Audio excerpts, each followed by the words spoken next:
minor technical difficulties. Hi, Julie Roussel here. Welcome and thanks for joining in on this Sunday night, whether popping in live or catching on the replay. I'm usually live Wednesday and Sunday nights about this time.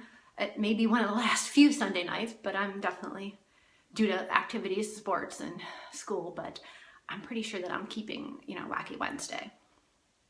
But as always, if you hear something that you find helpful or resonates with you, please leave a reaction, type your thoughts, or even share a story in the thread. I mean, that's what Facebook's all about, helping others. And you never know when the story or comment that you share may impact someone's life. Or even if you're just popping in to say, hey. I love and appreciate hearing from you. Share the video with anyone you think it might help, and PM me if you have questions or want to hear more.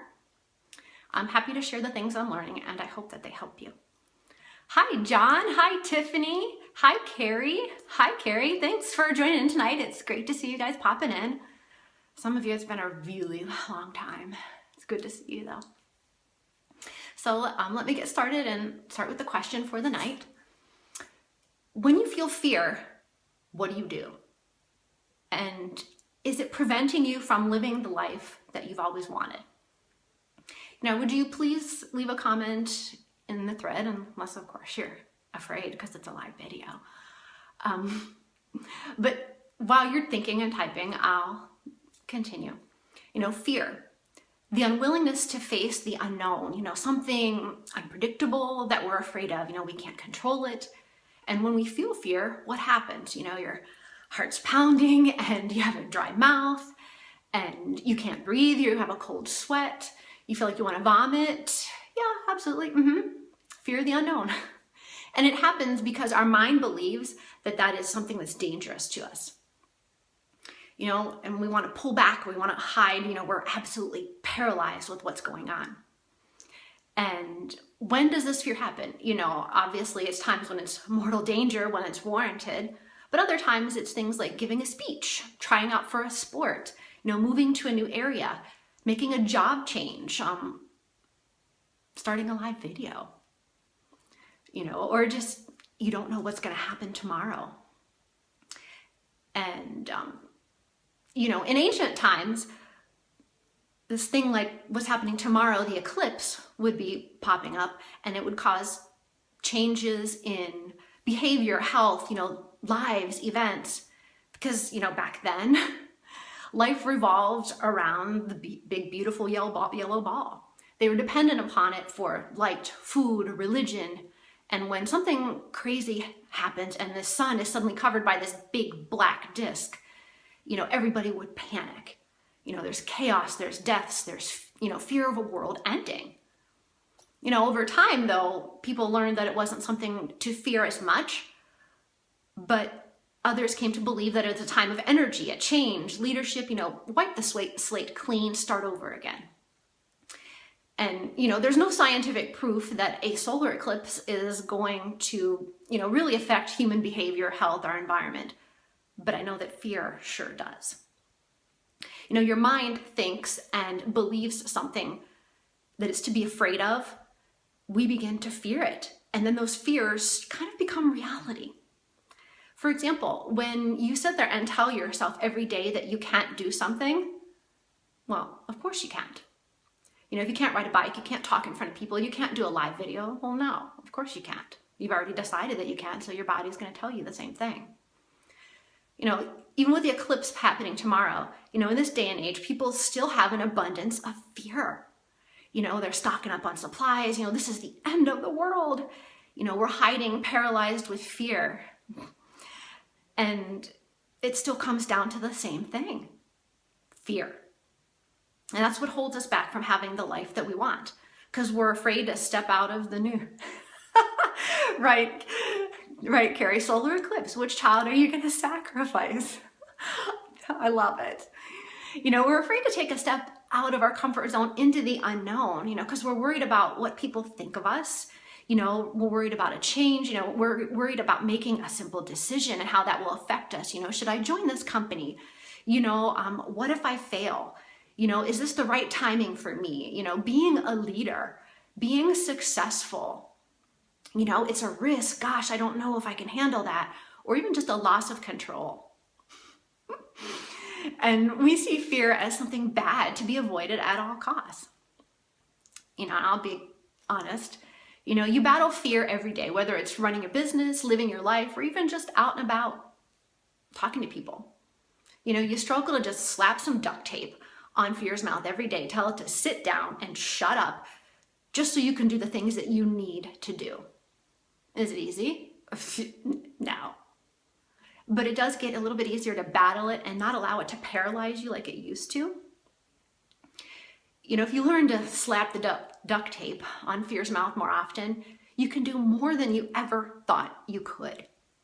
More than you have ever pushed yourself to do. And it becomes a snowball effect for your life. Yes, I love your reaction, Carrie, laughing hysterically. Exactly. You need humor. It's a good way to diffuse it. I love it.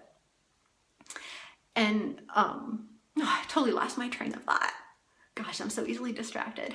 Hi, Dave. Thanks for joining. And I saw a whole bunch more popping in. So we're talking about fear and how it can paralyze you and what you let it do in your life. So I hope you enjoy it.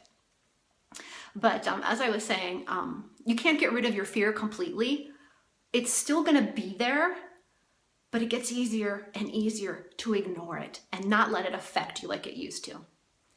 For example, I almost allowed my fears to stop me from running my own business, mostly for all the ones that I mentioned just a second ago, to rule my life forever and keep me stuck in my safe, boring, tiny little bubble. And I kept asking myself, is this all that I am and can do? Isn't there more to life than just simply existing day to day? And, looking back, I kept asking myself, why didn't I make this change sooner? Why didn't I decide to step out? I was really afraid. Really afraid. Not anymore. It's not as hard as it used to, but you just battle it every day, one baby step at a time. So let me ask you this. Are you afraid of making changes in your life for the same reason? I used to think that fear was something bad. You should run and hide from it and just pull back, and stay in that safe little bubble. But whether you're facing life or the solar eclipse, my mentors taught me that you have to be willing to challenge that fear on a daily basis, to push past it, and that you're going to surprise yourself when you do this. And you're going to surprise yourself by what's inside of you and the things that you never ever thought that you could do. So the next time that you're afraid, recognize it as fear. Thanks for the likes, my friends. I appreciate it. Thank you. So the next time you're afraid, recognize it as fear. Attack it head on. Slap duct tape on its mouth. Tell it to sit down and shut up already and do the things that you should do. Because you're going to see major breakthroughs in your life. And I've learned this over and over again. Do the things that scare you most. Don't let fear stop you. So if you heard something that you find helpful or resonated with you, please leave a reaction, drop a comment in the thread, or even if you're just popping in to say hi. I love and appreciate everyone. Share the video with anyone you think it might help. And PM me if you have questions or want to hear more on how to beat fear and start living your life the way you've always wanted. Now I've learned, whether it's an eclipse or not. Oh, hey, Janet, Nicole, I thought I saw you popping in. It's great to see you. But I've learned that whether it's an eclipse or not, if you're deathly afraid of it, it's a sign that you're on the right path. You're going where you need to go and doing what you were put on this earth to do. And if you give in to that fear, it keeps you from living your life fully. You have a choice. You can face everything and rise, or fear everything and remain exactly as you are for the rest of your life. Is that what you were put on this earth for?